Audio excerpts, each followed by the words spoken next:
भगवान श्री कृष्ण और श्री कर्ण में क्या कभी कोई संबंध रहा?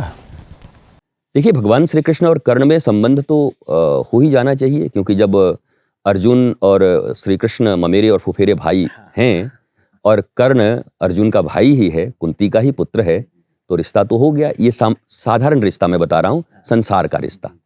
अब जो रिश्ता है, भगवान कर्ण को बहुत पसंद करते, कर्ण की दानशीलता को, कर्ण की निष्ठा को। लेकिन आप इतने बड़े दानवीर हैं, इतना बड़ा दानवीर कि कर्ण जब अंतिम समय में पड़ा था, आपने सुना होगा कि कोई अपनी पुत्री के विवाह के लिए आया तो बोला, अरे अब आप क्या देंगे? तो कहा, रुक जाओ, मेरे पास आए हो, मैं मरते मरते भी कुछ दूंगा। कर्ण की जो दांत थी वो सोने की थी। उन्होंने तोड़कर उसे रक्त से निकाल करके उसे दे दिया कि इससे पुत्री का विवाह कर लेना। अब देखो, दानशीलता तो उनकी इतनी बड़ी है। अब कर्ण का मिस्टेक क्या है? इसलिए ये कर्ण ने पूरा भगवान के साथ मिलकर के लीला की है। कर्ण का मिस्टेक एक ही है, कर्ण बहुत अच्छे धनुर्धर हैं, अर्जुन के बराबर हैं, it may be possible Arjun से ज्यादा भी हैं, बहुत बड़े धनुर्धर हैं, और दानवीर भी बहुत ज्यादा हैं। उनसे बड़ा दानशीलता किसी के पास नहीं है। करुणा भी है उनके भीतर। मित्रता का निर्वाह शायद कर्ण जैसा कोई न किया होगा। अब मित्रता का जो निर्वाह उन्होंने किया, मित्र तो एकमात्र धर्म ही होते हैं मनुष्य के। अगर अधर्म से मित्रता कर लोगे तो आपका विनाश होगा। तो भगवान ने कर्ण को एक पात्र के रूप में विकसित करके हम लोगों को यह संदेश दिया कि आपके भीतर दानवीरता भी होगी, सब कुछ होगा, आप वीर भी होगे, आपके भीतर में निष्ठा भी होगी, मित्र का भी पालन करोगे, आपका चरित्र भी उत्तम होगा। परंतु अगर अधर्म से मित्रता हो गई तो आपकी मृत्यु निश्चित है, आपका विजय नहीं हो सकता।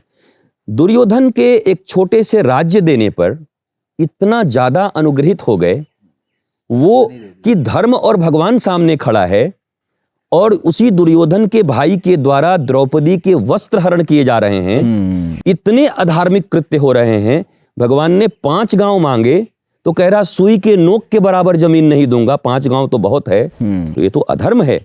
और उस अधर्म के पक्ष में अगर कोई सत्यवादी आदमी भी खड़ा हो जाए, चाहे वो भीष्म पितामह हो, चाहे वो गुरु द्रोण हो, चाहे वो कर्ण हो, व्यक्तिगत तौर पर ये लोग इतने श्रेष्ठ हैं कि इनकी ऊंचाई कलयुग में कोई प्राप्त नहीं कर सकता। परंतु भगवान ने सबका वध करवा दिया। बोला, नंबर से खड़ा करके मारो इन सबको, क्योंकि ये ऊपर से तो बड़े अच्छे हैं, इनके नियम बड़े पक्के हैं, पर ये वास्तविक धर्म को पहचान नहीं पा रहे हैं और वर्तमान धर्म के विरुद्ध कर्म कर रहे हैं। इनके पास जो हथियार हैं, उस हथियार का प्रयोग ये अधर्म का साथ देने के लिए कर रहे हैं, धर्म के विपक्ष में खड़े हैं, इनका वध जरूरी है। भगवान ने संदेश दिया, आप कितने भी अच्छे हों, दुनिया आपको कहे जेंटलमैन, परंतु अगर आप अधर्म के पक्ष में खड़े हैं तो आपका वध हो जाएगा, आपका विनाश हो जाएगा।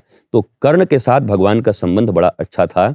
कर्ण को बहुत मानते भी थे। और कर्ण ने जब कहा अर्जुन को कि कृष्ण तुम्हारी उपस्थिति में अधार्मिक तरीके से मुझे मार रहा है, तब भगवान ने उसको धर्म की परिभाषा बताई। अच्छा, अब तुझे धर्म याद आ रहा है?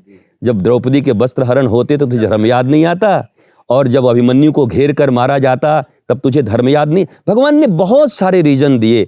और सबसे बड़ी बात, जिस समय ईश्वर स्वयं अवतार लेकर खड़े हों तो फिर इसमें संदेह कहां रह जाता है कि धर्म किधर है और अधर्म किधर है। तो उस समय तो इधर खड़ा होना था। गुरु द्रोण को भी देखो आप, गुरु द्रोण भी चूंकि राज सत्ता से सब कुछ पाते थे, इसलिए राज सत्ता के साथ खड़े हो गए जाकर। धर्म अधर्म का विचार नहीं किया उन्होंने। उनको विचार करना था, मुझे नहीं चाहिए धृतराष्ट्र और दुर्योधन का दिया हुआ वेतन, मैं खड़ा होऊंगा श्री कृष्ण की ओर, मैं धर्म की युद्ध लड़ूंगा। भीष्म पितामह भी बंधन में थे अपने वचन के, पर वचन क्या है? वचन तो यही है, मैं धर्म के पक्ष में रहूं। उस समय पिता का धर्म निभाया, आज परम पिता खड़े थे, पिता का धर्म तो निभा दिया, परम पिता का धर्म तोड़ दिया। तो इसलिए भगवान ने कहा, पितामह जाना तो आपको भी पड़ेगा, क्योंकि आपने परम पिता के धर्म को नहीं निभाया, तो आपको भी जाना पड़ेगा और बाणों की सैया पर सोकर जाना होगा। तो भगवान कृष्ण के सबके साथ संबंध हैं। महाभारत के प्रत्येक एक किरदार के साथ उनके बड़े अच्छे संबंध हैं।